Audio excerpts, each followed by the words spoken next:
High বন্ধুরা, আমার নাম সঞ্জয় আর আমার ইউটিউব চ্যানেলে স্বাগত। ফেডারেল ব্যাংকের তরফে প্রথমে আমাকে নোটিশ পাঠানো হয়েছে, তারপরে আমার হোম ভিজিট হয়েছে এবং তারপর আমাকে ফোন করা হচ্ছে এবং ফোনে ওদের সাথে কি কথা হলো এজেন্টের সাথে দেখুন। হ্যালো। নমস্কার।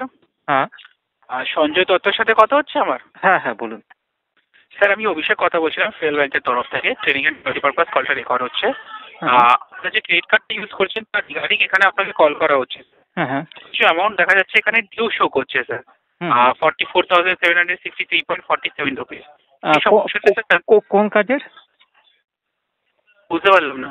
কোন ক্রেডিট কার্ডের কথা বলছেন আপনি? Federal bank sir. ও, ফেডারেল ব্যাংকের। হ্যাঁ বলুন। হ্যাঁ, তো এখানে আপনার দেখাচ্ছে এত টাকা ডিউ আছে স্যার। কি সমস্যা হচ্ছে স্যার জানতে পারি পেমেন্ট করতে? কারণ আপনার তো সিভিল স্কোর খারাপ হচ্ছে না স্যার। হ্যাঁ পরবর্তীকালে হ্যাঁ আমি আর সব থেকে বড় কথা হলো ফেডারেল ব্যাংকে আমি যেটা দেখলাম, আমাকে ডাইরেক্ট নোটিশ পাঠিয়ে দেওয়া হয়েছিল। ঠিক আছে, আচ্ছা, আমার সাথে কোনো রকম কন্ট্যাক্ট করা হয়নি, কিছু করা হয়নি।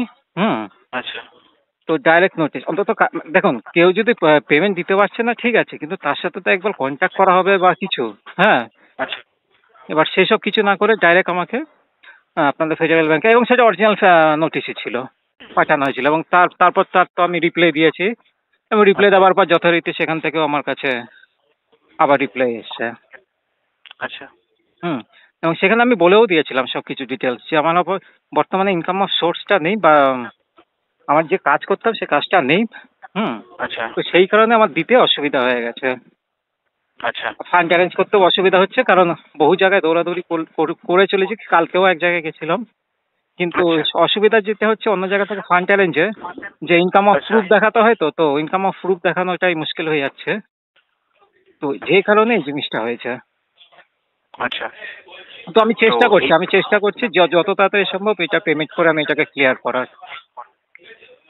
আচ্ছা, মানে তো কবে কি করবেন কিছু বলতে পারবেন?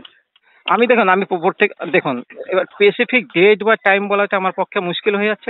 কারণ আমার এখন বর্তমানে ইনকাম অফ সোর্সটা নেই। ঠিক আছে, তো ফান্ড অ্যারেঞ্জ করাটা একটু মুশকিল হয়ে যাচ্ছে। কিন্তু হ্যাঁ, আমি যত তাড়াতাড়ি সময় ওইটা করে দেবো, কিন্তু স্পেসিফিক ডেট বা টাইম বলাটাই মুশকিল হয়ে যাচ্ছে। কারণ আমি অনেক ক্ষেত্রে এরকম হয়েছে, অনেকের কাছে আমি প্রমিস পেয়েছি হয়তো আজকে বিকালে বা কালকের মধ্যে হয়ে যাবে, পরে দেখা গেছে সেটা হয়নি। তো সেই বেসিসে বলাটা মুশকিল হয়ে যাচ্ছে। আচ্ছা স্যার, আমাদের তরফ থেকে আপনার কাছে দ্বিতীয়বার কল চলে যাবে। ধন্যবাদ স্যার, আপনার দিনটা শুভ হোক স্যার। Thank you. ঠিক আছে, দেখতে পেলে বন্ধুরা ওদের সাথে কি কথা হলো। তো আমি বলবো সবসময়, যদি টাকা থাকে তাহলে ফুল পেমেন্ট করে এই ঝামেলা থেকে মুক্ত হবার চেষ্টা করো, আর যদি না থাকে তো কিছু করার নেই। সুস্থ থাকো, ভালো থাকো। জয় হিন্দ।